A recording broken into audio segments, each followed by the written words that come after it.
معزز سامعین کرام، آپ سن رہے ہیں دیار اردو چینل پر پروفیسر ڈاکٹر اشتیاق احمد کی کتاب پنجاب کا بٹوارہ 1947، ایک المیہ ہزار داستانیں، باب نمبر 12، تقسیم کے عمل کا طریقہ کار، 1 جولائی تا 14 اگست 1947۔ Sub heading Punjab boundary force (PBF). Punjab حکومت نے وفاق سے متعدد بار بدامنی کی صورتحال سے نمٹنے کے لیے مزید فوجی دستے بھجوانے کی درخواست کی تھی، لیکن دہلی حکومت نے صاف صاف جواب دیا کہ مزید دستے دستیاب نہیں۔ لیکن اب جبکہ پنجاب کو تقسیم کیا گیا تھا تو ماؤنٹ بیٹن نے محسوس کیا کہ ممکنہ آتش فشانی صورتحال سے نمٹنے کے لیے مسلح دستوں کی ضرورت ہوگی۔ چنانچہ یہ فیصلہ کیا گیا کہ بنگال کو خصوصی مسلح دستوں کی ضرورت نہیں، البتہ پنجاب کو ضرورت ہے۔ 17 جولائی کو پارٹیشن کونسل نے پنجاب باؤنڈری فورس (PBF) کے قیام کی منظوری دے دی۔ برطانوی فوج کی 4تھی ڈویژن کے کمانڈر میجر جنرل ریز اس فورس کے انچارج مقرر کیے گئے، جو 7 یا 8 اگست سے پنجاب کے متاثرہ علاقوں میں ذمہ داریاں سنبھالنے والی تھی۔ اس مقصد کے لیے کسی قانون میں تبدیلی کی ضرورت اہم نہ سمجھی گئی۔ شروع میں سیالکوٹ، گوجرانوالا، شیخوپورہ، لائل پور، منٹگمری، لاہور، امرتسر، گرداسپور، ہوشیارپور، جالندھر اور فیروز پور کے اضلاع کو گڑبڑ والے علاقے قرار دیا گیا۔ جنرل ریس کے زیر کمان 5 انفینٹری بریگیڈ اور 1 آرمڈ بریگیڈ تھا۔ آرمڈ بریگیڈ کے ٹینکوں کو تمام متاثرہ علاقوں میں پھیلا دیا گیا۔ بعد ازاں پارٹیشن کونسل کے اجلاس میں غور و خوض کے بعد لدھیانہ کو بھی متاثرہ علاقوں میں شامل کر لیا گیا۔ جنرل ریس کی مشاورت کے لیے بھارت سے بریگیڈیئر ڈگمبر سنگھ برار اور پاکستان سے کرنل ایوب خان کی تعیناتی عمل میں لائی گئی۔ یوں مجموعی طور پر لاہور اور جلندھر ڈویژن کے 12 اضلاع کی نگرانی PBF کے سپرد کی گئی۔ PBF کو پہلے سے طے شدہ تاریخ تعیناتی میں تبدیل کرتے ہوئے 7 سے 8 اگست کی بجائے 1 اگست کو پوزیشن سنبھالنے کی ہدایت کی گئی۔ 14 اگست کے بعد باقاعدہ فوج کو آپریشنل سرگرمیوں کی اجازت نہیں تھی۔ PBF کی ہر یونٹ میں انگریز افسروں کو موجود رہنے کا حکم دیا گیا۔ جن علاقوں میں گڑبڑ جاری تھی ان کا رقبہ اسکاٹ لینڈ اور ویلز کے مجموعی رقبے سے بھی زیادہ تھا۔ ان میں 37,500 مربع کلومیٹر رقبے پر پھیلے ہوئے 26 شہر اور 17,000 دیہات شامل تھے۔ جینکنز نے 8 اگست کو وائسرائے ماؤنٹ بیٹن کو لکھا کہ PBF کے پاس صرف 5 بریگیڈ نفری ہے، جن کے پاس اوسطاً 1500 کارآمد رائفلیں موجود ہیں۔ اس طرح پولیس کے علاوہ مجموعی نفری کی تعداد 7,500 بنتی ہے اور 1500 دیگر افراد کو معمولی تربیت کے ساتھ تیار کیا جا سکتا ہے۔ یوں 12 اضلاع کی 1,20,00,000 کی آبادی پر کنٹرول کے لیے صرف 9,000 سیکیورٹی اہلکار دستیاب ہوں گے۔ گورنر نے جنرل ریس کی طرف سے مزید دستے فراہم کرنے کی درخواست کی حمایت کرتے ہوئے کہا کہ ممکن ہو تو فضائی نگرانی کے لیے 1 اسکواڈرن یا محض چند طیارے ہی فراہم کر دیے جائیں۔ 9 اگست کو وائسرائے کی 69ویں اسٹاف میٹنگ میں مزید فوجی دستوں اور طیاروں کی فراہمی کی درخواست پر غور کیا گیا اور commander in chief field marshal Auchinleck کی رائے لی گئی۔ چونکہ PBF کے تمام یونٹوں میں ہر مذہب کے اہلکار شامل تھے، اس لیے سکھ اہلکاروں کی وفاداری پر شک و شبہ کا اظہار کیا گیا۔ 12 اگست کے ٹیلی گرام میں جینکنز نے بتایا کہ پنجاب باؤنڈری فورس کی تعداد موجودہ اور مستقبل کی ذمہ داریاں انجام دینے کے لیے کافی نہیں، اور میں پہلے بھی اس حوالے سے گوش گزار کر چکا ہوں۔ اگلے روز گورنر نے PBF کے سپرد کی گئی ناممکن ذمہ داری کی مزید تفصیل بیان کی۔ انہوں نے قبل ازیں لگائے گئے تخمینے کی تصحیح کرتے ہوئے کہا کہ 12 متاثرہ اضلاع کی آبادی دراصل 14.5 ملین ہے اور 17,932 قصبوں اور دیہات کی نگرانی کے لیے صرف 9,000 سیکیورٹی اہلکار دستیاب ہیں۔ 14 اگست کو chief of general staff sir Arthur Smith نے وائسرائے کے personal secretary sir George able کو لکھا کہ بھارت اور پاکستان دونوں ملک 1 ہفتے کے اندر 3 بٹالین فورس فراہم کریں گے۔ اوکن لیگ نے 15 اگست کو لکھا، مزید 2 بریگیڈ نفری پاکستان اور بھارت دونوں سے ایک ایک بریگیڈ فوج ملی پنجاب باؤنڈری فورس کے لیے بھیجی جا رہی تھی، تاہم فورس کی کوئی بھی تعداد سرحد کے دونوں طرف جاری بلا امتیاز قتل عام روکنے کے لیے کافی نہیں۔ اگرچہ پی بی ایف کے انچارج جنرل ریس کو عموماً غیر جانبدار قرار دیا جاتا ہے، لیکن ان کی زیر کمان فورس میں شامل اہلکار فرقہ واریت میں ملوث پائے گئے۔ کرپال سنگھ دعویٰ کرتا ہے کہ مکمل طور پر مسلمانوں پر مشتمل بلوچ رجمنٹ نے شیخو پورہ میں ہندوؤں اور سکھوں کے قتل عام میں حصہ لیا۔ رابن جیفری نے اس موضوع پر جو تحقیق کی ہے، اس سے اس الزام کی تائید ہوتی ہے۔ شیخو پورہ اور مشرقی پنجاب میں اس حوالے سے ذاتی تاثرات آگے جا کر بیان کیے جائیں گے۔ فی الحال اتنا کہنا کافی ہے کہ پی بی ایف کو 31 اگست 1947 کی رات کو توڑ دیا گیا۔ یہ فیصلہ دہلی میں پاکستان اور بھارت دونوں حکومتوں کی جوائنٹ ڈیفنس کونسل کے اجلاس میں کیا گیا۔ اس کے بعد سے بھارت اور پاکستان نے سرحد کے دونوں طرف نگرانی کے لیے مشترکہ یونٹ تشکیل دیے، جن کا کام مہاجرین کے قافلوں کو سیکیورٹی فراہم کرنا اور لوگوں کی زندگی بچانا تھا۔ Sub heading Punjab boundary commission کی کارروائی۔ پنجاب کی تقسیم کے لیے قائم کی گئی کوئی بھی کمیٹی یا کونسل اتنی اہمیت کی حامل نہیں جتنا کہ پنجاب باؤنڈری کمیشن اہم تھا۔ جیسے ہی کمیشن کے قیام کا اعلان ہوا تو تمام فریق اپنے اپنے دعووں کے حق میں دلائل دینے کی تیاری میں جٹ گئے۔ دونوں فریقوں پاکستان اور بھارت نے اس بات پر رضامندی ظاہر کی کہ وہ کمیشن کا ہر فیصلہ قبول کریں گے۔ ماؤنٹ بیٹن نے اعلان کیا کہ وہ بحیثیت وائسرائے یا گورنر جنرل کمیشن کی کارروائیوں یا ایوارڈ کے نتائج میں مداخلت نہیں کریں گے۔ باؤنڈری کمیشن کی کارروائیوں سے متعلق سرکاری دستاویزات اور مسودے معلومات کا مسحور کن ذریعہ ہیں۔ 4 جلدوں پر مشتمل دی پارٹیشن آف پنجاب 1947 میں خطوط، ٹیلی گرام، درخواستیں، سیاسی جماعتوں، ان کے مقامی لیڈروں و ترجمانوں کے بیانات، سرکاری افسروں، آزاد ریاستوں کے حکمرانوں، وزراء کی آراء، تحریری یادداشتوں اور کسی فرقے کے وکیل کی پریزنٹیشن کی تفصیل دی گئی۔ علاوہ ازیں کمیشن کے ارکان کے ریمارکس بھی شامل ہیں۔ مندرجہ بالا تصنیف کی 4 جلدوں کی روشنی میں تیار کی گئی ایک اور تدوین، the 1947 partition of the Punjab, arguments put forth before the Punjab boundary commission by the parties involved کے تھکا دینے والے مطالعے کے بعد میں نے اس بات کا خلاصہ پیش کیا ہے، جیسے کہ پہلے بتایا گیا ہے کہ پنجاب باؤنڈری کمیشن کے چیئرمین انگریز قانون دان سر سرل ریڈکلف تھے، جبکہ ارکان میں سے 2 ججوں جسٹس دین محمد اور جسٹس محمد منیر کو مسلم لیگ نے، اسی طرح جسٹس مہر چند مہاجن اور جسٹس تیج سنگھ کو کانگریس نے نامزد کیا۔ کمیشن کا اجلاس 21 جولائی سے 31 جولائی کے درمیان مسلسل 10 روز لاہور میں ہوا۔ 27 جولائی کو اتوار کی چھٹی کی وجہ سے کوئی کارروائی نہیں ہوئی۔ اگرچہ چیئرمین نے کسی اجلاس میں شرکت نہیں کی، تاہم اس بات کا انتظام کیا گیا کہ کارروائی کا ریکارڈ دہلی میں انہیں بھجوایا جائے۔ سب ہیڈنگ دیگر عوامل پر تنازع۔ اگرچہ سرحدوں کی حد بندی کے عمل میں مرکزی نقطہ مسلمان اور غیر مسلم علاقوں کی تقسیم تھا، لیکن کمیشن کی تشکیل کی شرائط میں دیگر عوامل کی شمولیت نے بحث کے دائرہ کار میں نمایاں حد تک توسیع کر دی۔ بحث مباحثے میں ناگزیر طور پر تاریخی، مذہبی، جغرافیائی، سماجی اور معاشی پہلوؤں پر بھی روشنی ڈالی گئی۔ بحث مباحثے میں ناگزیر طور پر تاریخی، مذہبی، جغرافیائی، سماجی اور معاشی پہلوؤں پر بھی روشنی ڈالی گئی۔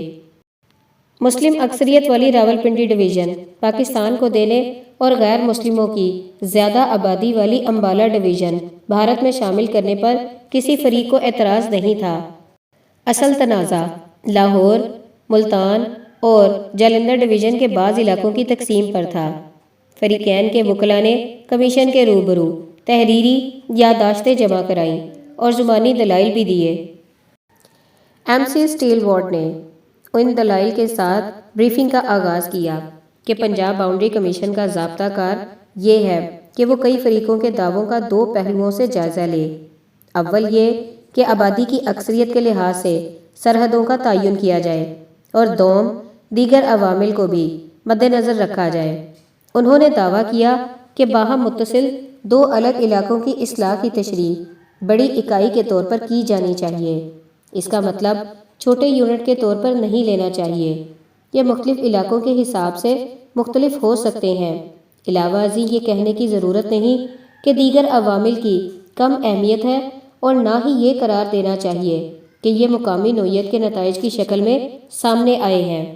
انہوں نے کہا کہ یہ بات انتہائی ناقابل فہم ہے کہ اگر یہ معاملہ صرف متصل اکثریتی علاقوں سے متعلق ہے تو کمیشن کو درکار ذمہ داری اتنی اہمیت اور وزن کے ساتھ نہیں سونپی گئی۔ ایسی صورت میں مردم شماری کے اعداد و شمار کے ساتھ ایک نقشہ کھینچا جا سکتا ہے، اور کئی ڈپٹی کمشنر متصل اکثریتی علاقوں کی بنیاد پر حد بندی کر سکے گا۔ جہاں تک 1941 کی مردم شماری کے اعداد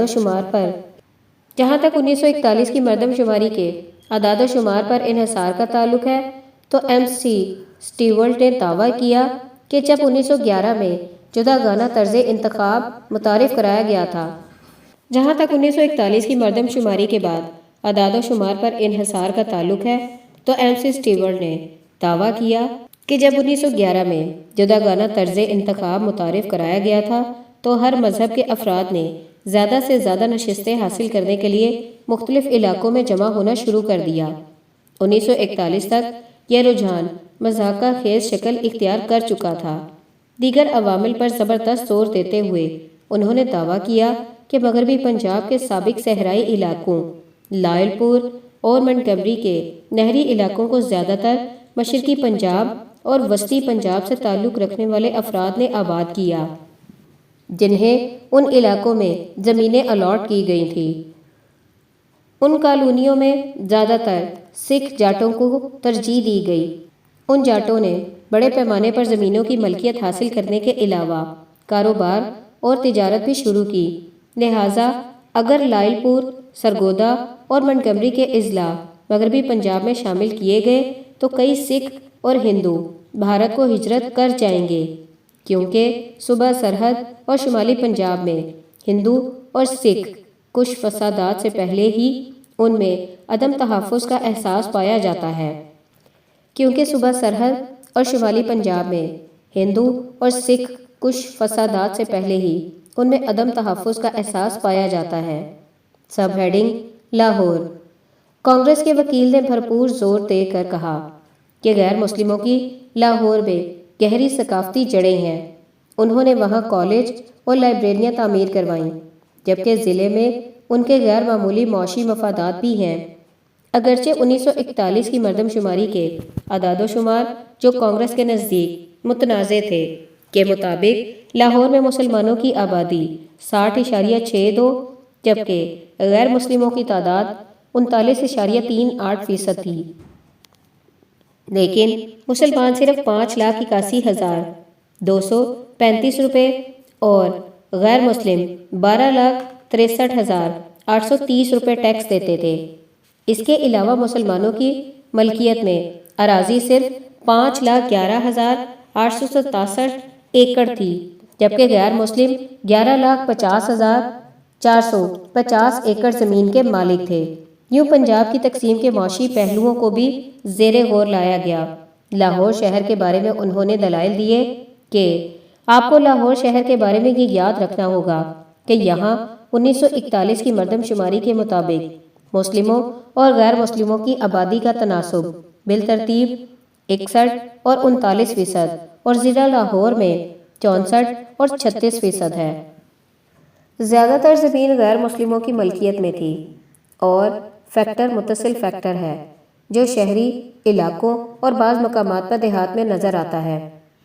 مسلم اکثریتی علاقوں میں بھی صورتحال یہ ہے کہ تجارت، صنعت اور فیکٹریاں سمیت تمام کاروبار تقریباً سب کا سب غیر مسلموں کے ہاتھ میں ہے۔ اپنے دلائل میں انہوں نے یہ بھی قرار دیا کہ ایک اور قابل غور چیز ٹرانسپورٹ اور روڈ سسٹم ہے۔ ایسی کوئی تقسیم قابل قبول نہیں ہوگی جس سے ریلوے اور روڈ کا نیٹ ورک غیر فعال ہو جائے۔ اسی طرح مشرقی پنجاب کے ریلوے نظام کی مرمت کے لیے ضروری ہے کہ لاہور کے نواح میں مغل پورہ ورک شاپیں مشرقی پنجاب کے لیے دستیاب ہوں۔ لاہور ڈویژن کے بعض دیگر اضلاع کا بھی زمین اور جائیداد کی ملکیت کی بنیاد پر دعویٰ کیا گیا۔ سب ہیڈنگ سکھ کمیونٹی اور ننکانہ صاحب کے خصوصی حقوق۔ سٹیلورٹ نے کمیشن کے روبرو دلائل دیتے ہوئے سکھ کمیونٹی پر اظہار خیال کرتے ہوئے زور دیا کہ سکھوں کی پنجاب کے لیے تاریخی خدمات کو مد نظر رکھتے ہوئے ان کے صوبے میں حقوق کا خصوصی جائزہ لیا جائے۔ یہ جنگجو قوم ہے اور انگریزوں کی حکومت سے پہلے پنجاب میں سکھ ہی حکمران تھے۔ اس کے بعد انگریزوں کی حکومت نے سکھ نہ صرف بڑی تعداد میں انگریز فوج میں شامل ہوئے بلکہ صوبے کی ترقی کے لیے بھی غیر معمولی کردار ادا کیا۔ اس سے بھی اہم بات یہ ہے کہ منطقی اصول کی بنیاد پر ننکانہ صاحب جو سکھ مذہب کے بانی کی جائے پیدائش ہے وہ مغربی پنجاب میں آتا ہے، یہ سکھوں کے لیے ناقابل قبول تھا۔ چنانچہ ایسے ضروری اقدامات کیے جائیں تاکہ سرحدوں کی حد بندی کرتے ہوئے سکھوں کی تاریخ اور ثقافت منقسم نہ ہو۔ سب ہیڈنگ ضلع گرداسپور۔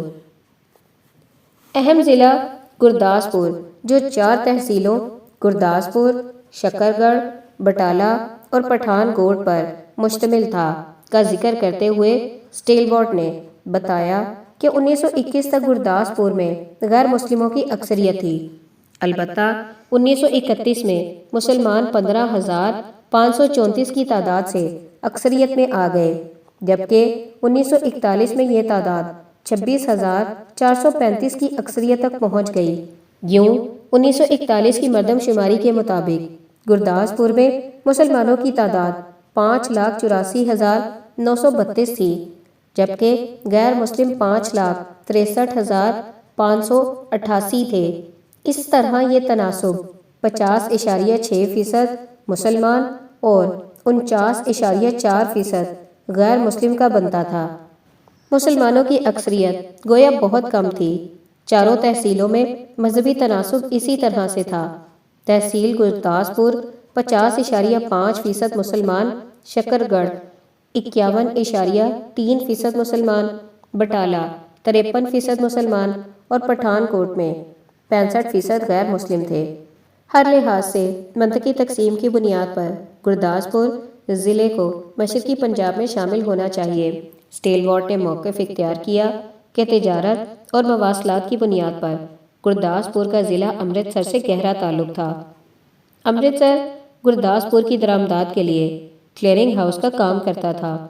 اس کے علاوہ ریل اور روڈ کے رابطے ایسے تھے کہ لاہور سے پہلے سڑک امرتسر آتی تھی اور پھر گرداسپور جاتی تھی۔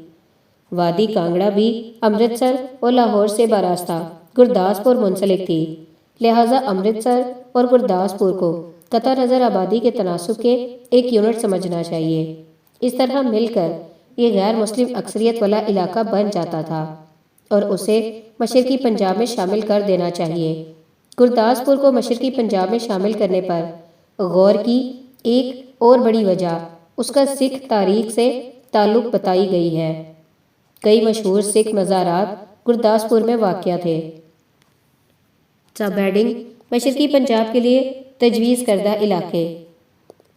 کانگریس کی یادداشت میں پنجاب کی تقسیم سے متوقع بڑے پیمانے پر آبادی کی نقل مکانی کی بنیاد پر درج ذیل علاقے مشرقی حصے میں شامل کرنے کا مطالبہ کیا گیا۔ نمبر 1 پوری امبالہ ڈویژن، نمبر 2 پوری جلندھر ڈویژن، نمبر 3 پوری لاہور ڈویژن، نمبر 4 ضلع لائل پور، نمبر 5 ضلع منٹگمری، نمبر 6 ایسے دیگر علاقے جو نہری کالونیوں سے متصل تھے۔ سٹیلورٹ کا موقف تھا کہ ایسی تقسیم سے 37,57,401 کی آبادی پر مشتمل مشرقی پنجاب میں 34 لاکھ سکھ ایک جگہ جمع ہو جائیں گے۔ سب ہیڈنگ سکھوں کا مقدمہ۔ سکھوں کے وکیل سردار ہرنام سنگھ نے سٹیلورٹ کے دلائل سے اتفاق کیا۔ انہوں نے دعویٰ کیا کہ دیگر عوامل کی اہمیت کو مسلم لیگ بھی تسلیم کرتی ہے، اگرچہ اس کی بنیادی توجہ باہم متصل مسلم آبادی پر مرکوز تھی۔ اس لیے مسلم لیگ نے غیر مسلم اکثریت والی تحصیل پٹھان کوٹ پر دعویٰ کیا، کیونکہ وہاں دریائے راوی پر مادھو پور بیراج واقع تھا، جہاں سے اپر باری دوآب کینال نکلتی تھی۔ ہرنام سنگھ نے دلائل دیے کہ سکھ زیادہ تر کاشتکار زمیندار تھے اور مذہبی اور اقتصادی دونوں حوالوں سے پنجاب کی مٹی میں ان کی جڑیں ہیں، ایسے افراد کو کسی اور جگہ منتقل کرنا ممکن نہیں۔ دوسری طرف 1931 کی مردم شماری کے مطابق انگریزوں کے زیر انتظام پنجاب میں مسلمانوں کی 1,49,29,896 کی آبادی میں سے 46,95,957 فقیر، بھکاری، جولاہے، چرواہے، موچی، کمہار، مسلی، بڑھئی، تیلی، نائی، مراسی، لوہار، دھوبی اور کسائی تھے۔ یہی وہ افراد ہیں جنہیں آبادکاری رپورٹوں میں بے زمین اور محروم طبقہ قرار دیا گیا ہے۔ یہ گھومنے پھرنے والے لوگ ہیں، انہیں بآسانی کسی اور جگہ پر منتقل کیا جا سکتا ہے۔ سب ہیڈنگ: پنجاب پر سکھ کمیونٹی کا خصوصی مذہبی ثقافتی دعویٰ۔ پنجاب میں سکھوں کی خصوصی حیثیت پر بحث کرتے ہوئے ہرنام سنگھ نے دعویٰ کیا کہ خود مسلم لیگ تک نے اپنی یادداشت میں تسلیم کیا ہے کہ سکھ خصوصی طور پر زیر غور آنے کے مستحق ہیں۔ اس کے بعد انہوں نے کہا، میں سمجھتا ہوں کہ ازمنہ قدیم سے پنجاب کی وسطی ڈویژنیں سکھوں کا وطن رہی ہیں، چنانچہ یہ سوال بالکل غیر متعلقہ اور غیر اہم ہے کہ سکھوں کی تعداد کم ہے یا زیادہ۔ اصل میں یہ نقطہ سامنے رکھنا چاہیے کہ ایک مخصوص خطہ یا علاقہ ان کا مسکن ہے۔ اب اگر بھارت ہندوؤں کا وطن ہے اور پاکستان مسلمانوں کا وطن ہے، تو پھر دریائے چناب اور بیاس کے درمیان کا علاقہ سکھوں کا وطن ہے۔ اس موقع پر ہرنام سنگھ نے کئی کتابوں اور سرکاری دستاویزات کا حوالہ دیا، جن میں پنجاب کے ماجھے کے خطے، جس کا مرکز امرتسر تھا، کو سکھوں کا ملک قرار دیا گیا تھا۔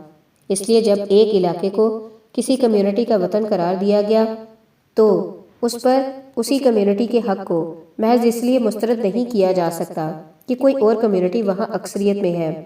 مثال کے طور پر اعلان بلفور کے تحت فلسطین کو یہودیوں کا وطن تسلیم کیا گیا تھا، حالانکہ وہ 1917 میں وہاں اقلیت میں تھے۔ ہرنام سنگھ نے اپنے دلائل میں کہا کہ چنانچہ میں درخواست کرتا ہوں کہ جب آپ اس نقطے پر غور کر رہے ہیں تو سکھوں کی خصوصی حیثیت کو مد نظر رکھا جائے۔ میں ہر مذہب کے متعلقین اور جذبات کا دل کی گہرائی سے احترام کرتا ہوں، لیکن میں گزشتہ 2 عشروں سے مسلمان لڑکوں کو یہ پڑھتے سن رہا ہوں، یا رب مکہ مدینہ لے چل مجھے۔ یہ لوگ مسلمان مغرب قبلے کی طرف دیکھتے رہے ہیں، یہ کہتے ہیں ہم اجنبی ملک میں رہ رہے ہیں، ہمارا کوئی وطن نہیں ہے، ہمارا اصل وطن خطہ عرب ہے۔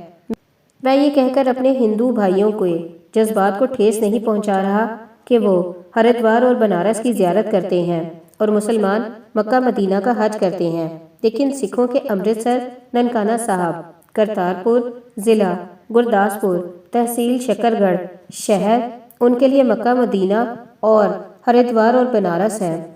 ہرنام سنگھ نے خدشہ ظاہر کیا کہ مسلمان تاریخی پس منظر میں ایک بار پھر مسلمانوں کی کارروائیوں کا نشانہ بن رہے ہیں۔ انہوں نے کئی کتابوں بشمول تزکِ جہانگیری کا ذکر کر کے یہ ثابت کرنے کی کوشش کی کہ سکھوں کے گرو ارجن کے خلاف ریاستی کارروائی کی منظوری دی گئی تھی۔ ان کے دلائل کا لب لباب یہ تھا کہ مسلمان حکمرانوں نے سکھوں کے ساتھ بالعموم جارحانہ رویہ اختیار کیے رکھا۔ دلائل آگے بڑھاتے ہوئے ہرنام سنگھ نے زور دیا کہ سکھ واضح طور پر اس خواہش کا اظہار کر چکے ہیں کہ وہ پاکستان میں نہیں رہیں گے۔ یہ حقائق سکھوں کی یادداشت میں لکھے ہیں، جن پر پنجاب اسمبلی کے 33 میں سے 32 ارکان نے دستخط کیے، پھر 33ویں رکن نے بھی بعد میں دستخط کر دیے۔